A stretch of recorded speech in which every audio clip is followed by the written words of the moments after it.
안녕하세요. 그대의 서점 책을 읽어주는 여자입니다. 오늘은 황태자비 납치 사건 두 번째 시간입니다. 납치된 황태자비 어떻게 될까요? 바로 시작하겠습니다. 자동차 트렁크에 갇혀있던 황태자비는 범인이 차를 세우는 소리에 정신을 차렸다. 짐작으로는 도쿄에서 상당히 멀리 떨어진 것 같았다. 황태자비는 트렁크 문이 열리는 순간 손목시계를 들여다봤다. 오전 7시. 자동차로 10시간 이상을 달려온 거리였다. 도쿄에서 10시간 이상을 달려온 곳이라면 도대체 어디일까? 납치범은 도대체 어떤 자이길래 무슨 목적으로 나를 납치한 것일까? 황태자비는 지난밤 범인에 의해 마치 사과상자처럼 트렁크에 밀어 던져지던 생각이 났다. 그녀는 좁은 트렁크에 몸을 부딪히지 않기 위해서 양손으로 콧날을 감싸고 머리를 잔뜩 수그리고 있어야 했다. 밀국의 황태자비로서 참으로 체면이 안 서는 일이었지만 그것보다 더 치욕적인 것은 범인이 그녀의 몸을 트렁크에 구겨 넣을 때 치마가 말려 올라가 다리가 무릎 위까지 드러났던 일이었다. 새하얀 피부가 드러났지만 다행히도 상대의 눈길은 다른 곳을 향하고 있었다. 황태자비는 트렁크 안에서 무수한 상념에 시달렸다. 그러나 트렁크가 열린 순간 자신은 황실의 위험을 지켜야만 한다고 생각했다. 그리고 지금 이 순간 황실의 위험을 지킬 수 있는 길은 범인에게 어떤 요구도 하지 않고 오직 침묵하는 것이라고 판단했다. 이런 상황에서는 어떤 말도 범인에게는 애원쯤으로밖에 들리지 않을 것이었다. 황태자비인 자신이 누군가에게, 그것도 자신을 납치한 범인에게 애원을 한다는 것은 견딜 수 없이 모욕적인 일이었다. 트렁크가 열린 후 황태자비는 몸을 일으키려고 했으나 다리에 힘이 들어가지 않았다. 무디고 저린 통증만 느껴질 뿐 도저히 일어날 수 없었다. 황태자비는 자신이 마치 한 마리 벌레처럼 비참한 모습으로 노출되어 있다는 생각에 혀라도 깨물고 싶은 심정이었다. 그러나 이런 모습을 범인에게 보이는 것 자체가 황실의 위험을 떨어뜨리는 일이라 생각한 황태자비는 이내 손을 뻗어 차체를 잡았다. 그러나 팔에도 역시 힘이 들어가지 않았다. 황태자비는 일어나려던 노력을 포기하고 두 손으로 얼굴을 가렸다. 너무도 환한 아침 햇살이 얼굴에 와닿아 눈을 뜨지 못할 정도였다. 황태자비의 망막에 얼핏 범인의 모습이 맺혔다. 순간 범인의 눈길이 황태자비의 종아리에서부터 허벅지, 그리고 옆으로 누워 더욱 윤곽이 뚜렷한 둔부에 이르기까지 재빠르게 스치는 것 같았다. 황태자비는 수치심을 느꼈지만 다행히 범인의 눈길은 무심한 듯했다. 범인은 황태자비가 혼자 일어나지 못하는 것을 보고는 손을 내밀었다. 아무런 감정이 실리지 않는 손이었다. 그러나 황태자비는 범인의 손을 거부했다. 그러자 범인은 이내 자신의 양팔을 황태자비의 허리 밑으로 넣었다. 그리고는 비좁은 트렁크에서 마치 어린아이라도 다루듯 손쉽게 황태자비를 밖으로 드러냈다. 황태자비는 두 다리의 마비가 심해 범인이 땅에 내려놓자 쓰러질 듯 비틀거렸다. 잠시 지켜보던 범인은 아예 황태자비를 안은 채 건물을 향하여 발걸음을 옮겼다. 범인은 근육질의 남자는 아니었으나 황태자비를 들고 옮기는데 전혀 힘들어하지 않았다. 범인이 들어간 방은 다담이었지만 침대가 놓여 있었다. 범인은 황태자비를 침대 위에 눕혔다. 황태자비의 입에서 자신도 모르게 신음이 흘러나왔다. 10시간이 넘도록 불편한 자세로 웅크리고 있다가 푹신한 침대에 몸을 눕히자 끝없는 심연 속으로 빨려 들어가는 듯 했다. 잠시 후 범인은 방안을 한번 휘 둘러보더니 밖으로 나갔다. 철커덕 자물쇠 걸리는 소리가 나자 황태자비는 눈물이 쏟아질 것만 같았다. 그러나 눈물을 보이는 것은 범인에게 지는 것이란 생각이 들어 가까스로 참았다. 무슨 일이 있더라도 황실의 위엄을 지켜야 한다는 생각에 황태자비는 이를 악물었다.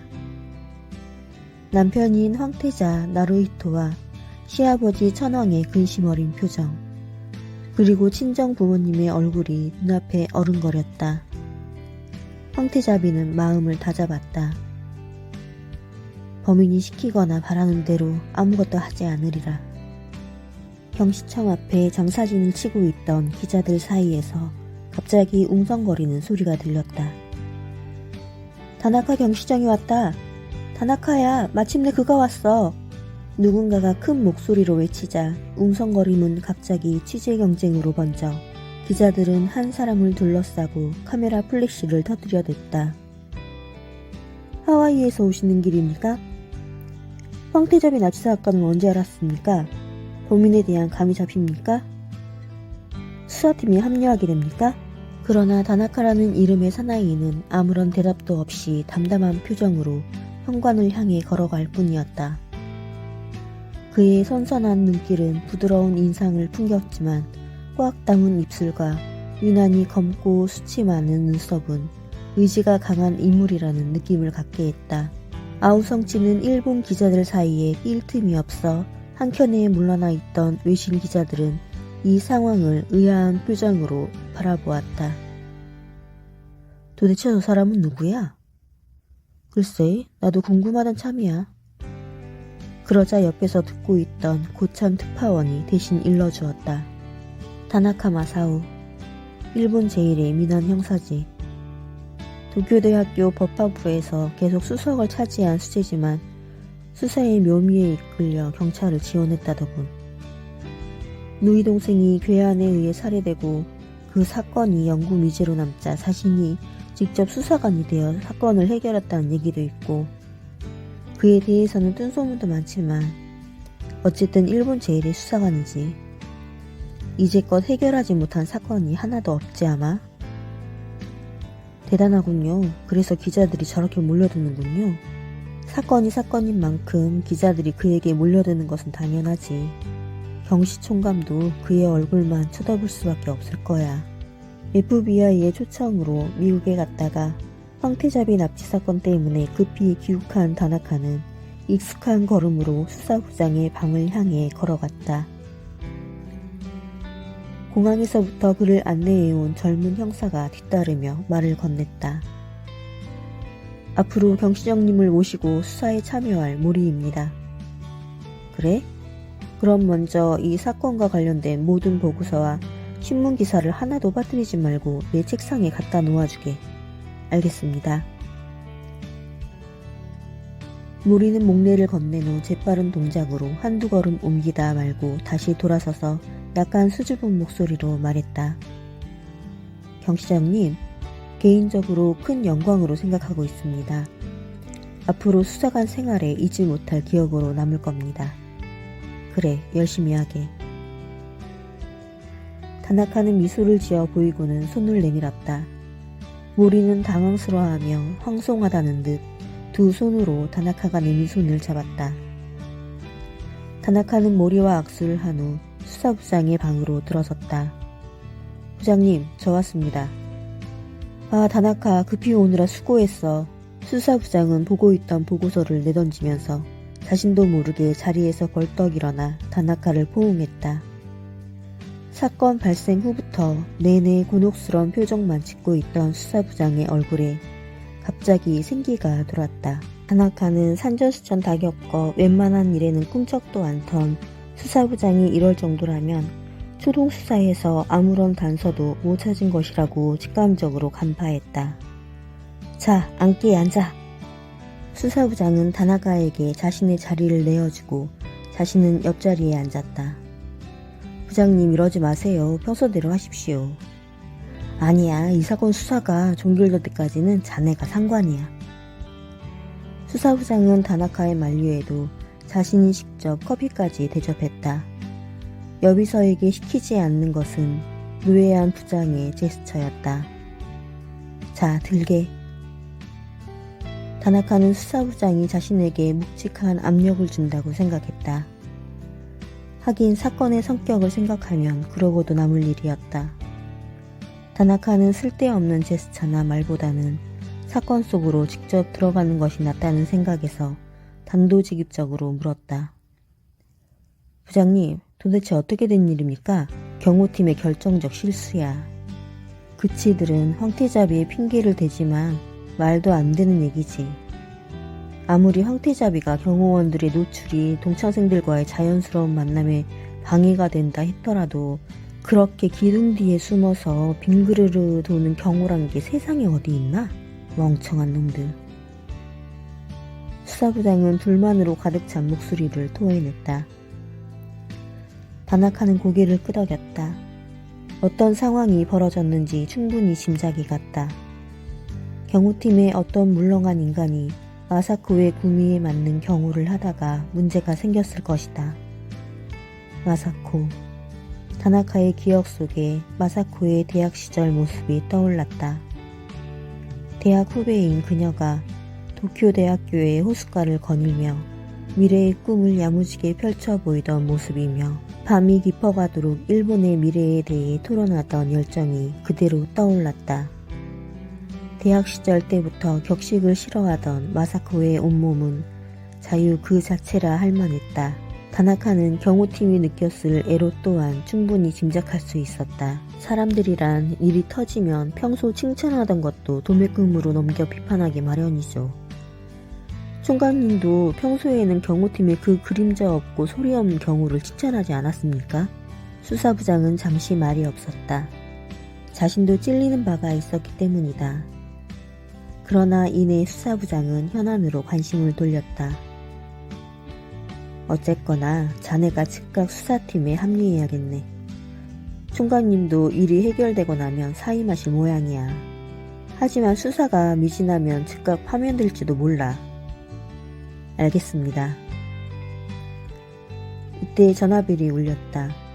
수화기를 들고 잠시 통화를 하던 수사부장은 전화를 끊지 않은 채 다나카에게 물었다. 총감실인데 시간이 얼마나 필요한지 물으셔. 기자들이 다그치는 모양이야. 내각에도 말미를 좋아하고. 다나카는 본능적으로 고개를 가로저었다. 누구도 예측할 수 없습니다.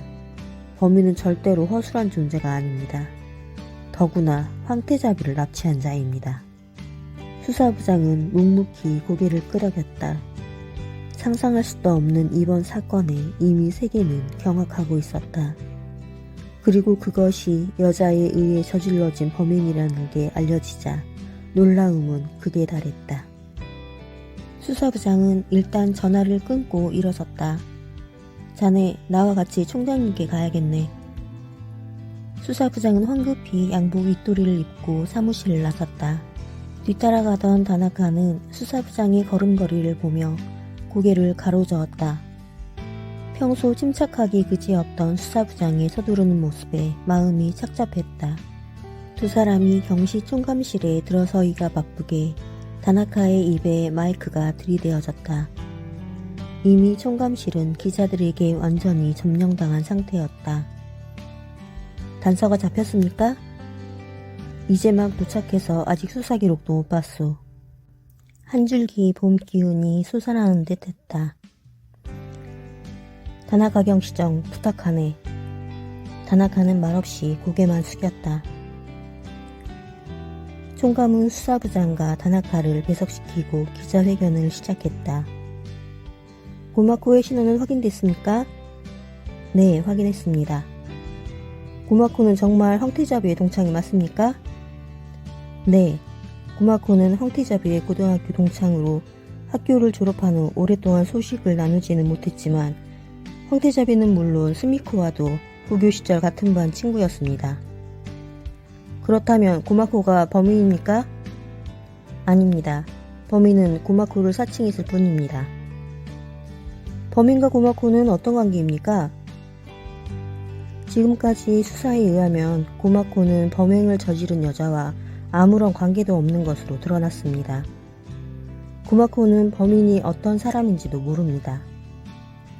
범인은 황태자비의 모든 것을 철저히 연구하여 성품뿐만 아니라 고등학교 시절에 대해서도 훤히 아는 자로 보입니다. 범인이 황태자비의 고등학교 동창 관계를 범행에 이용했다는 뜻입니까? 그렇습니다. 범인은 황태자비께 고등학교 시절의 친구인 고마코를 가장하여 학교 시절 가까웠던 스미코와 같이 황태자비를 만나고 싶었지만 경우가 워낙 엄중하여 만날 수 없었다는 불토로한 편지를 보내 가부키 극장에서 잠시 만나자는 허락을 받아낸 것으로 보입니다. 범인은 황태자비의 심리를 예리하게 파악하고 있었다는 얘기로 들리는데요.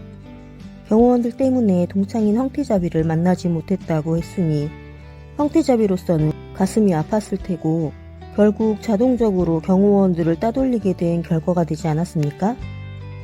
그렇습니다. 범인은 황태자비의 성격을 잘 아는 자입니다. 범인에 대해서 더 밝혀낸 것은 없습니까? 없습니다. 총감은 침통한 목소리로 대답했다. 황태자비는 현재 안전합니까? 총감의 표정이 참혹할 정도로 일그러졌다. 치안 총수로서 일국의 황태자비가 정체도 모르는 납치범의 손에서 어떤 상태에 있는지조차 알 수 없다는 것은 말도 안 되는 일이었다. 총감, 세계적 망신이 아니오. 대체 세계 어느 나라에 이런 일이 있을 수 있단 말이오. 일본을 이렇게 망신시키고도 당신은 그 자리에 그냥 앉아있을 참이오? 탁한 목소리의 주인공은 대표적 우익 언론인 산케이 신문의 구로다 기자였다. 구로다의 날카로운 눈빛이 굵은 안경테 위를 스쳐 총감의 얼굴에 머물렀다. 총감의 입에서는 대답 대신 낮은 신음소리가 흘러나왔다. 총감, 어서 대답하시오. 언제까지 범인을 찾아낼 수 있소? 구로다는 불같이 호통을 쳤다. 그 자리가 그렇게 입만 다물고 있으면 되는 자리요? 국민들에게 뭔가 책임있는 얘기를 해줘야 할 것 아니오? 구로다는 계속 총감을 몰아세웠다. 당신은 경찰의 총수로서 허술한 경우에 책임을 지고 즉각 사임해야 하는 것 아니오? 총감은 분노와 고통으로 일그러진 얼굴을 억지로 펴며 단호한 목소리로 힘주어 말했다. 본인은 책임을 통감하고 있으며 황제 폐하와 황태자 전하 및 국민 여러분께 죄송스러운 마음 금할 수 없습니다. 언제라도 사임할 각오는 되어 있으나 일단 사건이 해결되고 나서 사임하는 것이 책임있는 행동이라 생각합니다. 오늘 기자회견은 이것으로 마치고 앞으로의 수사 진행 상황은 수사본부장인 수사부장이 브리핑하도록 하겠습니다. 감사합니다. 총감은 쉰 목소리로 서둘러 기자회견을 마쳤다. 만약 황태자비를 못 찾아내면 당신은 파면은 물론이고 형사 책임까지 져야 할 거요. 당신뿐만 아니라 경찰 간부들은 모두 물갈이를 해야 해. 구로다의 고함 소리는 경찰 간부들의 귀에 노골적인 협박으로 들렸다. 저런 건방진 작자가 있나. 수사부장이 입술에서 들릴락말락한 소리가 새어나왔다. 수사부장뿐만이 아니었다. 그 자리에 있던 모든 경찰 간부들은 분노를 억누르고 있었다. 하지만 현실적으로 아무런 수사 성과가 없는 상황이니 누구 하나 일어서서 반박할 처지는 아니었다. 기자들이 모두 나가고 나자 총감은 간신히 분노를 억누르고 다나카의 손을 잡았다. 다나카 경시정, 두 눈으로 직접 보고 두 귀로 직접 들었지? 이 사건에 일본 경찰에 존폐가 달려있네. 다나카의 가슴 속에서도 뜨거운 것이 치밀어 올랐다. 직접적인 책임선상에서 물러나 있는 자신도 그럴진데 지금 총감을 비롯한 간부들이 느끼는 자괴감은 어떠할 것인가. 다나카는 아무 말 없이 총감의 눈을 응시했다. 비록 대답은 하지 않았으나 다나카의 가슴 저 깊숙한 곳에서는 불길이 활활 타올랐다. 그것은 비단 일본 경찰의 미래를 젊어진 한 경찰관으로서의 의무감만은 아니었다. 그의 눈에서는 이 희대의 범죄를 연출한 범인과의 격돌에 대한 투지와 기대가 불꽃처럼 타오르고 있었다. 어쩌면 그는 이런 존재와 맞붙기 위해 경찰에 지원했는지도 모를 일이었다. 그런 점에서 범인의 존재는 다나카의 인생에 등장한 하나의 큰 의미였다. 수사팀에 합류한 다나카는 먼저 그간의 수사 기록을 살핀 후 곧바로 사건 현장인 가부키자로 갔다. 관계자들의 진술을 듣기 전에 먼저 현장 구조를 파악하는 것이 필요했다. 긴자의 중심가에 위치한 가부키자는 수사팀의 요청에 따라 공연을 무기한 중지하고 있었다. 다나카는 가부키자의 중앙 현관에 들어서는 순간 깜짝 놀랐다. 도저히 자신의 눈을 믿을 수가 없었던 것이다. 이럴 수가. 이렇게 단순한 구조의 건물에서 어떻게 황태자비를, 아니 황태자비가 아니라 하더라도 사람을 납치할 수 있었는지 상상이 가지 않았던 것이다. 이런 바보들. 곁에 있던 모리가 격분에 내뱉었다. 바보 같은 경호팀 아닙니까, 경시정님? 이런 곳에서 황태자비가 납치당했다는 게 말이나 되는 일입니까? 모리도 같은 생각인 모양이었다. 아니, 모리뿐 아니라 누구라도 이런 곳에서 사람이 납치당한다는 것은 이해되지 않을 터였다. 가부키자는 중앙 현관을 들어가면 바로 옆에 안내 데스크가 있고, 거기서 몇 안 되는 층계를 올라가면 오른쪽에 지표원 2사람, 왼쪽에 기념품을 파는 한 사람이 있었다. 바보 같은 새끼들. 모리의 입에서 다시 한번 분한 목소리가 터져나왔다. 1층 객석으로 들어가려는 관객은 5개의 문을 통해서만 출입이 가능했고, 출입객은 모두 안내 데스크 직원을 제외한 3사람의 눈에 띄게 되어 있었다. 누구라도 이들의 눈에 띄지 않고 극장 밖으로 나올 수는 없는 일이었다. 모리는 그 점이 전혀 이해되지 않았다. 다나카는 시간이 지나면서 비로소 상대방의 실체가 느껴졌다.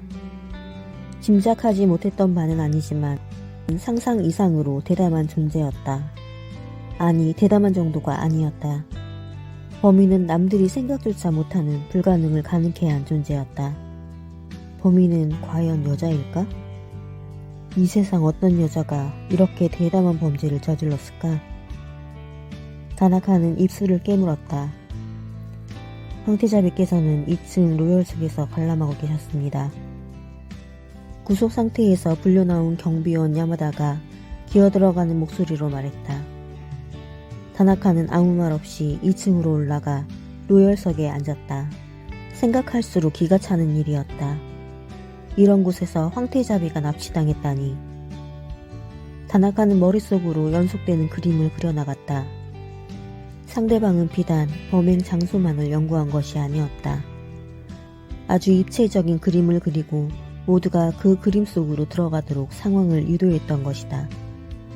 경시정님, 경호원들 중 누군가와 짜지 않고서야 이런 일이 가능했겠습니까? 경호원들 중 혹시 범인과 내통한 자가 있는 건 아닐까요? 그럴 경우 내통한 경호원이 노리는 것이 무엇이겠어? 돈이 아닐까요? 다나카는 고개를 가로저었다. 다나카의 특기인 범행 수법만으로 범인을 알아내는 범인상 분석에 의하면 이것은 돈을 노린 범행이 아니었다. 돈을 노리는 납치는 은밀히 이루어지는 법이다. 그리고 부유한 사람들을 골라 납치하는 경우에는 신속히 돈을 요구하는 것이 전형이다. 이것은 아주 오랜 기간에 걸쳐 계획한 범행이야. 게다가 상대는 일본에서 가장 납치하기 어려운 로열 패밀리라고. 결코 돈을 노린 범행은 아니지. 그렇다면 경호원 중 가담한 자는 없다는 결론인가요? 아마도. 사건 당시 눈에 띄도록 경호 업무를 교란시킨 경호원도 없었으니까. 다나카는 몸을 기울여 아래층을 내려다보았다. 황태자비는 공연 도중 아래층에 와있던 고마코와 스미코를 발견하고는 약속대로 밖으로 나갔을 것이다. 다나카는 모리가 갖다 준 보고서에서 읽었던 스미코의 진술을 떠올렸다. 구마코는 저에게 시마스의 참가가 시작되면 1층 휴게실 하누키에서 황태자매와 만나기로 했다고 했어요. 다나카는 다시 경호원들의 진술도 떠올렸다. 수행비서 유키코가 경호원들을 절대로 눈에 띄지 않도록 하라고 엄명을 내리셨다고 했어요. 공연 도중에 우르르 따라 나가는 것도 그렇고 해서 밖에 있는 경호원에게도 그렇게 지시했습니다. 우리는 황태자비께서 1층으로 내려가실 줄은 몰랐어요. 그냥 2층 레스토랑에서 동창들을 만나실 줄 알았습니다. 범인의 범행을 도운 절묘한 곳, 그곳이 바로 사건이 일어난 1층의 히노키였다. 이 휴게실은 가부키자 직원이 항시 있는 곳이 아니었다. 공연과 공연 사이에 쉬는 시간에 사람들이 커피를 사가지고 들어가서 마시거나 어떤 때는 가부키자 직원이 끓인 커피를 준비해 가지고 있다가 손님들에게 팔기도 하는 그런 장소였다.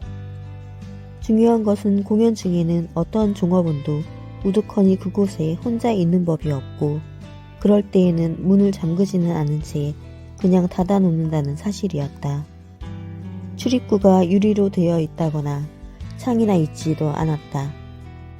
가부키자의 실내 장식 때문에 휴게실 문의 바깥에는 벽과 구분이 되지 않도록 벽지를 발라놓아 히노키라는 글자를 보지 않는 한 문과 벽을 구분하기도 어려운 곳이었다. 다나카는 2층에서 내려와 바로 계단 옆에 붙어 있는 이 히노키의 문을 열어보았다. 텅 빈 공간에 의자만 옆으로 길게 늘어서 있었다. 무서운 놈이군. 다나카는 여기서 벌어졌을 장면들을 추측해보았다. 비록 여전하지만 세 사람이 아닌가.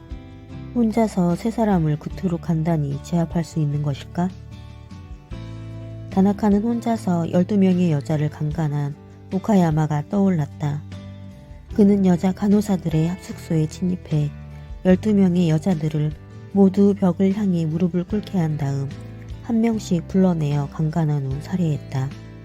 그때마다 나머지 여자들은 모두 겁에 질려 아무도 저항하지 못했다. 한 여자가 강간당할 때 꿇어앉아 있던 그들 중 한 사람만이라도 일어나 저항했다면 범인은 12명의 여자에게 무너졌을 텐데도 말이다. 다나카는 막상 공포의 순간에 봉착하며 이해가 되지 않을 정도로 굳어져 버리고 마는 인간의 속성을 떠올렸다. 더군다나 황태자비는 경고망동을 하지 않았을 것이다. 그렇다면 저항할 수 있는 여자는 2명이었다. 다나카는 여러가지 생각이 뒤엉켜 머릿속이 복잡했다. 정말 황당하군요. 또다시 모리의 격분한 목소리가 등 뒤에서 들렸다. 한 사람이 세 사람을 제압하는데 눈치도 못 챈 놈들이 경호원이라고 할 수 있습니까? 더군다나 범인은 여잔데요. 다나카는 고개를 가로저었다. 모리는 자신의 말이 맞다는 것인지 틀리다는 것인지 고갯짓만 가지고는 가늠할 수 없었다. 모리는 처음 가부키자에 들어설 때와는 달리 다나카의 얼굴빛이 많이 어두워져 있음을 느꼈다. 그렇다. 범죄 현장만 보고도 범인을 짚어낸다는 일본 제1의 민환 형사 다나카는 분명 당황하고 있었다. 현장만 보면 당장이라도 단서를 찾아낼 수 있을 것 같았던 자신감이 자꾸 수그러들면서 어쩌면 이 사건은 시간을 오래 끌지 모른다는 불길한 생각이 들었던 것이다. 다나카는 다시 2층으로 올라가 로열석에 앉아서는 수십 번이나 눈길을 아래층으로 보냈다. 그림 속으로. 범인은 현장의 모든 사람과 모든 상황을 자신이 그린 그림 속으로 집어넣어 버렸다. 그 그림 속의 시간과 공간은 모두 범인이 만들어낸 것이었다. 누구도 범인의 의사를 거스르지 못했고 눈치채지도 못했다. 다나카는 당시 현장에 있었을 사람들의 수를 꼽아보았다. 고등학교 동창인 황태자비와 스미코의 눈을 속이고 경호원들을 따돌리며 가부키자 현관의 직원들 앞을 유유히 빠져나간 범인은 이 모든 사람들의 날카로운 시선을 자신의 호주머니에 슬쩍 가두어 버린 것이 아닌가. 다나카는 다시 한번 자리에서 일어나 1층의 히노키까지 걸어가 보았다. 불과 20초도 걸리지 않았고 50보도 채 안 되는 거리였다. 그 짧은 시간 동안 경호원들은 안중에도 없다는 듯 범인은 희대의 납치극을 자행했고 이제 다나카로 하여금 그저 감탄할 수밖에 없게 만들고 있었다. 다나카는 다리에 힘이 빠져 히노키의 한 의자에 잠시 앉았다가는 다시 황태자비가 앉아있던 2층 로열석으로 올라갔다. 하지만 안타깝게도 아무런 단서도 떠오르지 않았다. 썩을 놈들. 다시 모리의 목소리가 들렸다. 어느새 그의 손에는 가판의 석간 신문이 들려 있었다. 신문에는 대문짝만한 글자로 경호원 구속이라는 제목이 뽑혀 있었다. 어쩔 수 없는 일이었다. 책임을 다하지 못한 경호 태만은 범행이 결정적이었으니까. 황태자비가 납치당한 그 시각, 가부키자 외곽 경비를 맡고 있던 경호원들이 바로 옆 카레 전문점에서 식사를 하고 커피를 마신 사실을 집요한 기자 한 사람이 밝혀냈던 것이다. 경시청에서는 경호 책임자를 비롯해 당시 현장에 있었던 경호원들을 즉각 구속했다. 황실의 경호를 경찰이 맡고 있는 일본에서는 경호원들이 같은 경시청의 직원들이라 동정이 가지 않는 바는 아니었지만 여론의 질타를 나몰라라 할 수는 없는 일이었다. 모리의 질타가 이어졌다. 한 놈이라도 제대로 지키고 있었어야 할 게 아닙니까? 그러나 다나카는 고개를 가로저었다. 나오자마자 대기 중인 자동차를 탔을 테니 경호원들이 있었다 해도 황태자비를 즉각 알아보지 못하는 한 소용이 없지. 범인이 황태자비의 모습 그대로 데리고 나갔겠나? 황태자비를 변장시켰다면 경호원들도 못 알아봤을 거야. 그리고 자동차를 타야 하는데 어떤 자리에 황태자비를 몰아넣어도 범인이 운전석의 문을 여는 동안 황태자비가 빠져나오거나 저항할 수 있었겠지? 모리는 고개를 끄덕였다. 그럼 이 사건에는 틀림없이 자동차에 미리 타고 대기했던 공범이 있을 수밖에 없군요.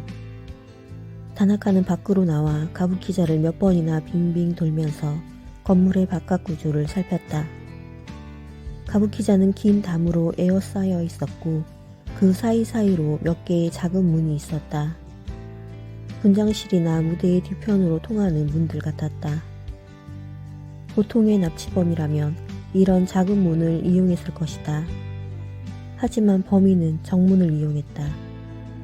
건물 구조를 살펴볼수록 경호원들과 극장 직원들의 정면에서 황태자비를 데리고 나온 범인의 호기로움에 감탄하지 않을 수 없었다.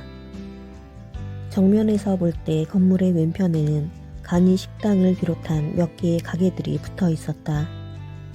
다나카는 건물 오른쪽 도로를 살펴보았다.